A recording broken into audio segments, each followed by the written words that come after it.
Good afternoon, YouTubers. Let's get this video going before we lose the light. It's dropping by the second. So we went into the big city today to get some more steel. While we were in there, I had a good nose around, and I bought some plastic Russian dolls within dolls kind of thing. Not really. I bought these because I've got a cunning plan for that. I'm not sure what the cunning plan is. I just got the basics running around inside my head. So that will be the next little game when we get this cross member out of the way. This cross member.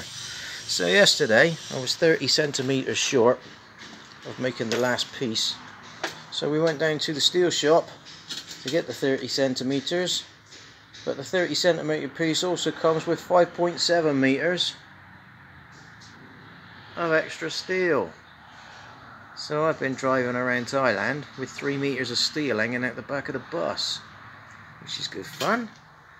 But all that dragged on until 1 PM in the afternoon, so I didn't get a really good start to the day. So all I've managed to do is find out that I've made a monumental cock up under here. Now, I don't exactly know what I did, but I was just finishing this one off earlier on, and then I noticed that the engine, or should I say the gearbox, had sprung over by about 10 millimeters. So I had a good measure up of the chassis. Now I don't know how accurate the chassis is because it is, well, yeah. So I've put the engine back where it seems to be 50-50. And then this was half a hole out there. So I thought, oh dear, what have you done, you stupid boy? So I spun the cross member around and notched out the front half, because this is the front piece now. And I managed to get it all back again. So I've either messed up and managed to turn the cross member around and carry on building it the wrong way, or it was aliens. Anyway, I've got this back piece on.